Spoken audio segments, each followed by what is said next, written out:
I'm very torn on how to speak about these tires. I have a lot of positive things to say about them, but there was one thing that I was concerned with because of rumors that I had heard from people on the internet that I think I was able to confirm with this video. If you are doing the research, you will notice that all off-road tires are controversial in their reviews, and that's because people are super opinionated about certain things, and tires is one of these things. But the rub on the Milestar Patagonia is it has weak sidewalls. And I wish it was that simple, but there is a little bit more nuance here. So I want to start this video with the negatives first. I've never done a negative tire review. I think that in modern times, it's hard to find a bad tire. Everybody's really just got it really worked out. But this is a big problem. From what I can tell online, it's not an uncommon problem. And there's a lot of positives that we're gonna talk about with these tires, but I'm gonna start with the negatives. I was on a wheeling trip in Mexico last year, and we had a guy in our group lose a sidewall on a 40-inch tall Milestar Patagonia. And then not too long after that, I was at Easter Jeep Safari and watched the same thing happen. Now it's a year later, I've got a set of Milestar Patagonia black labels of my own, and wheeling a little bit here in the snow, split one of the sidewalls from the tread to the rim. And that's not all. When I had about 8 or 10 miles on these, I had a small stick puncture the sidewall, and I don't know what to make of all this. I don't think that it bodes well because I've used a lot of tires from a lot of manufacturers, and I've only had one sidewall issue over the last 18 years, and that was with a set of Super Swampers. The problem is it's not quite that simple that it's Milestar Patagonias have a problem. I think that it's actually just the Milestar Patagonia black labels, because my brother runs these tires, I've got a lot of friends that run these tires, and none of them have these issues, and none of them are running black labels. This morning we had to change to a spare tire in the snow, and now I'm borrowing a whole different set of wheels and tires so I can go to Montana tomorrow. Blowing a tire obviously doesn't ever happen at a great time, but this was a really great time. I'm supposed to be camping tonight, but instead I'm having to deal with this. But that doesn't mean that these new tires are gonna have the same problems as the old tires, because this is actually a redesigned unit called the MT-02. So I'm gonna drive these to Montana, and we're gonna talk about what I think about them.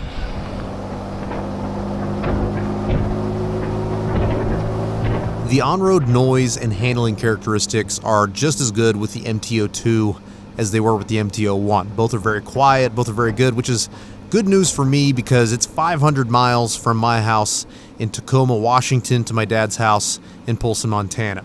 This isn't a truck that I like to trailer anywhere, so it's definitely nice that whenever I'm on the highway, things are stable, things are quiet, and this is just as good as any all-terrain in my opinion. But once you take these off-road, you get to see the benefits of why the outside of the tire has such wide lug spacing, has a tapered design. There's a lot of benefit here when it comes to off-road traction, especially whenever you air down. I spent some time in Montana hitting some trails with my dad, having a little fun and meeting up with some friends.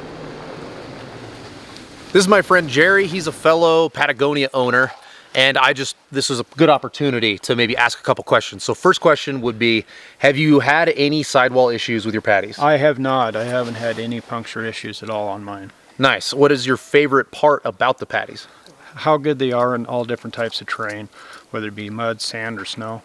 Okay. Yeah, well-rounded. That's kind of what I've heard the general consensus for most Patagonia owners. Now, the last question would be, what do you think they could improve? Because all tires could be improved. So yeah. What do you think? I drive mine a lot of highway miles. It's my daily driver also. So on highway tread life, I'd like to see them a little better, but that'll probably sacrifice everything else. That's the thing. It's always a little bit of column A makes column B go down. Yeah, so there's nothing perfect in the world. Now I want to talk about how these tires perform in my two favorite terrain types, and that is rocks and snow. First off, let's start with rocks. In Moab, these hook up great, and most tires hook up great in Moab. Moab is cheating, but I have been to Moab with a lot of different types of tires, and these ones specifically really seem to bite into the rocks to where you don't need to do much of the Moab bump type of stuff. I could just kind of creep and crawl my way along the obstacles. It was very satisfying to have that kind of traction and to be able to just kind of take it easy on your rig and crawl up stuff very slowly. In my TJ, I like to rock crawl with really low tire pressure because it's light, so I'll be at like, 4 to 5 PSI, sometimes 6 PSI, somewhere in that ballpark. But with this Toyota and with these tires, I was crawling at about 8 to 9 PSI. When I was rock crawling at King of the Hammers, I had a similar experience as far as the tires being able to just slowly bite and chew their way through the rocks. They were very sticky, which is good. That's what they're supposed to do. These are black labels. These are their competition tire, and they did exactly as you would expect them to do. They grab onto the rocks, and they do it in a way that you don't have to get a whole lot of wheel speed in order to accomplish your goal. Rating snow performance is kind of a weird one to rate because it's like saying, how does a tire do in dirt? Is it wet dirt? Is it clay? Is it sandy dirt? I mean, there's so many different types of dirt, and snow is the same way. If it's snow that's here in the Pacific Northwest, it's likely snowing right at freezing. So it's like between 30 and 34 degrees, and the snow is warm as far as snow is concerned, and it can be really mushy and, you know, it sticks together really well. Whereas if you go to Alaska and it's snowing at -40, a completely different type of snow, right? Or snow that it all came down in November, but it's now February. It's even rained on the snow and refroze a couple of times. That snow is different than these other snows that we're talking about. Plus, another reason that snow performance is confusing is that we've got two different four-wheel drive trucks back there. One is on 39s, one is on 37s. One of them weighs 4,200 pounds. The other one weighs, when it's fully loaded, is like 7,400 pounds. And it's different wheelbases and where is the weight allocated in the truck. All of these things will affect snow performance. And then there's driver mod. Am I blaming the tires because I can't follow my buddies, where it's actually just me? I'm not using lockers when I should be, or, you know, disengaging lockers when I should be. There's so many different factors. The biggest one, of course, is definitely airing down. If you can get down to single digits, then you're going to have much better snow performance than if you don't. I've been snow wheeling with a lot of people where they have a lot of snow experience, but it's not in that really deep snow that I take them up to. And I'm like, hey, let's air down. They air down to 14. I'm like, no. Let's start at 7. Air all the way down to 7. And if that's not enough, we need to keep going lower. So I've been wheeling these Milestars in the snow, usually between 3 and 4 PSI. That's as far as I'm comfortable with these bead grips right now. And who knows, maybe later I'll be able to air down lower than that.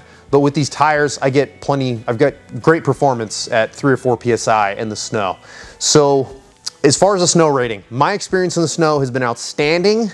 But if you're driving a completely different truck, or if you're driving a Samurai, or if you're driving a Suburban, these things can change your snow performance. And do you have bead locks or do you not have bead locks? So can you even go low enough for snow? So personally, I think these are a great snow tire. I've seen a lot of people online saying they're not a great snow tire. And my knee-jerk reaction is, I bet if I was standing there right next to them while they're airing down, they're not airing down far enough. Because if you air any tire down low enough and you get that nice wide contact patch, and as long as you have good side bite and good, you know, lots of tread on the tire, you should have good snow performance. And I found that these are very good in the snow based on the conditions that I have used them in and with the truck that I've been using them with. So clearly I like the tires, but we have a huge problem that we need to solve, and that is that I have 2 tires that have giant holes in them. One of them is patched and has a plug in it. The other one has a hole so big that it's garbage now. So how do we address this moving forward? I talked to my guy over at Milestar. He has sent me a set of the MT02s, so I'm gonna try these out. And if I have any more sidewall issues, I'm no longer gonna be a Milestar guy. However, these tires' performance are very, very good, and it is worth continuing this relationship with them for me if these tires don't have any more sidewall issues, because other than the sidewall issues, the MT01s were a great tire. They're very, very good on the highway, off-road, in every condition that I put them in. I was more than happy with them. They performed as good as my KM3s, which between you and me are probably my favorite tire ever. So now I'm visiting my friends at Chaotic 4x4 here in Tacoma so that we can change out the old tires, put on the new tires, and I can begin this process again where I try to test these tires out and see how they do. If you're a Milestar Patagonia owner and you've had good results or bad results, let us know in the comments. I'm curious on from those of you who already have a set of MT02s and what your experience has been so far. Also, for those of you that like these honest tire reviews, what tires do you want to see me do next? I'm always building different projects, so I'm curious as to what other tires you think I should do. And thank you so much to Chaotic 4x4 for letting me use your shop as a studio and for helping me take care of this situation. And thank you to Trevor for letting me borrow those tires. And thank all of you for watching. Without you watching, we don't get to do these videos. See you on the next one.